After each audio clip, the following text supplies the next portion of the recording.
Guys, mag-video na tayo.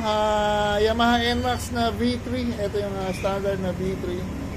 Sinabi natin dito, Lightning M1 Plus. Ito, Lightning Sendo yan. With 1 year warranty, kaya sigurado sulit kasi may warranty sa 1 year. Tapos busina nito, PIAA, busina pogi. Tapos ilaw. May passing pa yan. Pakita natin yung passing. Dami kasi nagtatanong kung paano yung passing namin. Ganito yung passing namin. Nilalagyan namin ng bracket na stainless. Ito. Para malapit sa thumb. At pakita natin. Shoutout kay Airpad si Sir George Angeles. Ano ba pangalan mo, Sir? Sir Jerome po. Ayun, Sir Jerome. Saan ka kasama ka ba ni Airpad sa trabaho ngayon? Hindi po, Siman po. Naglaban ka na? Ako po, nagbabago Ayos po. Sino kasama mo? Isa ko lang po. Iya pa. Mahihayin. Baka shoutout ka, Sir. Shoutout lang po kay Kyra. Sino ba yan? Girlfriend ko po. Dapat mini-message yan, Sir. Sinusuportahan sa Lihilig. Ayun. Sige, Sir. Thank you, ha. Thank you po, Pasabi thank you. kamusta? Salamat. Apo, thank you. Kaya yung airpot na, Sir, lagi natin customer Sir George sa Angeles. Taga-puli lang, Sir, no? Apo, puli lang. So, yan. Dala tayo rito. Thank you. Ito, next customer natin, Honda ADB 160 and another 160 na ADB. Pakita namin sa video. Ito, pakita ko kay Sir. Po. Ayun, mga bagets pa taga sa kay Sir. Ano po, Kalumpit po. Ay, kalupit saan sa kalupit, Sir? La Residencia po. Lares. Oo lang po yun. May yung anak kong, klase ng anak ko doon nag-aaral. Binahayin, di ba? Opo. Malalim. Mga hanggang ano po, halos bewang. Hindi siya malalim. Parang swimming pool na pala. Eh, kailan na wala yung tubig, Sir? Mga after isang linggo po may get. So ngayon wala na. Wala na po. Gara, ang lalim pala. Kasi nung nagsasakyan ako, tinignan ko lahat ng village sa Makato. Lahat may bangka sa harap. Lahat po yun, yung mga katabing village. Oo nga. Lubog. Lahat binilubog, no? Lahat ng village mababa. Mababa po. Eh, paano kayo nakakalabas, Sir? Ha? Paano kayo nakakalabas? Nalalakad po namin yung paa. Wala Tapos akong yun, pupunta. dalawa. Hirap, no? So yun mga legs, another ADB 160, dalawa sila, white and black. Thank you. Yan, video lang natin to Honda ADB 160. Eto, may Bosch Europa. Papakita muna natin. Naka stainless bracket. Yan, nasa na ba? Yun na yun, yung maliit na yan. So, dito yung isang Europa. Yung mga bibili ng bracket sa Shopee, ito yung isang kabit. Ayun. Ano ba? Ayun, ayun, ayun, yun. At tapos yung bracket natin, nakatuloy rito. Huwag mabubusin na yan, nagugulat ako. Ayan. Tapos dito, pagdating dito, may clip saka bolt na stainless. Allen bolt. Tapos sa gitna, yun, ayun, ayun, kita-kita pala. Ayun, oh. So, nakatuloy yan sa chassis. Tapos yung isang busina, ayun, nakita na naka-bracket din. Ayun, oh. Kaya kung maglalagay ka na yung busina, matibay pag may bracket. Saka pagka snail horn, yung butas ng snail horn may iiwas sa, sa tilansik ng tubig. So, hindi siya papasukan ng tubig. Tetestin mo na ba? Tetestin na pala natin. Ano ba, may fuse na ba yan? Busina nakakabit na? Ayun, nakakabit na pala yung busina. Parang SUV na, oh. So, pagka naka-Europa kayo, siguradong tatabi sila. Tapos naka-passing. May passing switch. Ano yan? Pinapakita ko lang. Hindi pa nakakabit to, pero pinapakita ko lang ngayon. No? Gaya nung kanina, linalapit natin yung passing sa top para mabilis, pindutin. Tapos naka-heavy duty sa akin. Ayan, ganito tayo mag-wiring ng ating mas passion electrical tape. Nagkakanda bulol-bulol.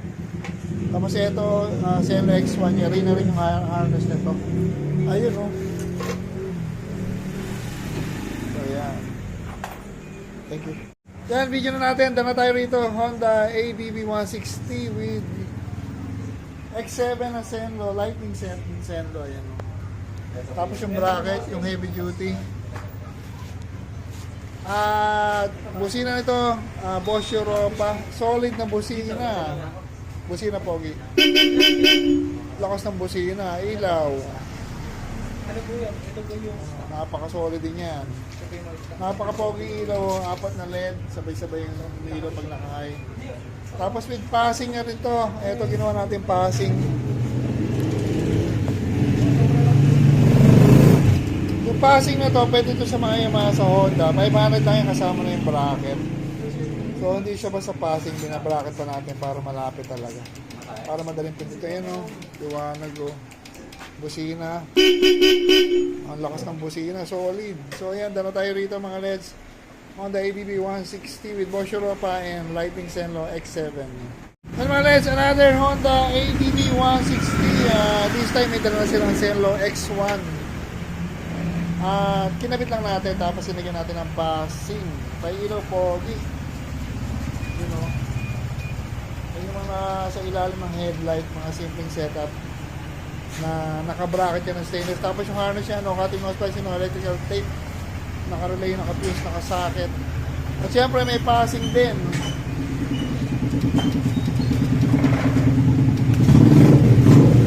At mga Leds, yan na tayo. Ayan, wala yung check engine. Mga sir, thank you sir. Okay na. Ay, salamat. So yan mga Leds, na tayo rito. Honda ADB 160 with Senlo X1 Plus. Ayan, thank you. Mga Leds, OT na kami. May ginagawa kami ngayon na Honda Click Game Changer. Ito yung V2. So, kinakabit natin dito Bosch Europa. Ay, lawa natin. Ayun, no. Naka-stainless bracket yan. Ayan, no. Na powder coated. Para matibay. Doon yung nakatuloy sa chassis. Ito. Ayun, no. Tapos sa 10mm na round bar, papunta doon. Ganun kahaba yung bracket. Ayun, ayun. Para ma-hold niya yung busina mabigat. Pat pa busina na, Pat. So, dama tayo rito, kakabit na yung pairings. Yung customer first time dito. Na-search lang sa YouTube, sa Facebook. Yan o, malakas na from MOCC. Dating MOCC, nagpa-upgrade ng Europa si Sir. Pero yung MOCC, di tayo nag-install niyan. Pakita natin yung owner si Sir. Ano po ba name ni Sir? Ivan. Tama si Sir Ivan niya. Kachat mo. Taga saan po? Agunay ko lang. Saan mo nalaman Sir yung shop namin, Sir? Panood ko lang sa ano to sa YouTube kasi naganap ako kung kakasya yung Bosch Europa sa Honda Click. Nakita ko to. Nakita ko yung pangalan niya, tapos sinerge ko. Malapit lang, malolos eh. Swinis ko na lang, ayun. Okay, Ito Sir. na ako ngayon. Pero galing kasi sa Hagunay pa kanina. Bale, yan sa pamuha ko, tapos binuha ko yung motor sa Agunay. Kanina hindi ka nakamotor, Sir. Oo, ibang motor na lang ako kanina. Nakamotor ka, iba lang. So, baka may shoutout ka, Sir. Okay na. Sago. Ba't si Ma'am nakatago? Ma'am, galaw ka sa camera. Ano ba si Ma'am? Ba't nahihiya? Ay, takas lang. Ayun, takas na pala si Ma'am, kaya pa nagtatago. So, ayan mga Leds, handa na tayo rito. Honda Click Game Changer. With Bosch Europa. Kung magkapa-install kayo ng Europa package natin yung streaming kasi may customized tayong stainless bracket. Tapos yung harness natin, no cutting, no splicing, no electrical tape. Ayun. Thank you. Yan mga Leds, final demo. Honda Click Game Changer. Kinabitan natin ang Bosch Europa. Tapusin na natin kay Pat. Yun, napaka-solid na busina. Kagandahan ng Bosch Europa mga Leds. Yung mga ganyang busina, waterproof yan. Unlike ng mga snail horn. Pag napasukan ng tubig, humihina at minsan nasisira na rin. Kaya pag gusto niya pang matagal na busina, Bosch Europa na kayo. At ingat-ingat lang, maraming fake na Europa ngayon. So yan, dala tayo rito mga Leds. Siyempre, no cutting, no splicing, no electrical tape. Tapos yung ginagamit natin mga bracket, maski na horn bracket lang, stainless yan. At naka-powder coat pa. Sir, thank you sir. Thank you. Yan, dala tayo rito mga Leds. Thank you.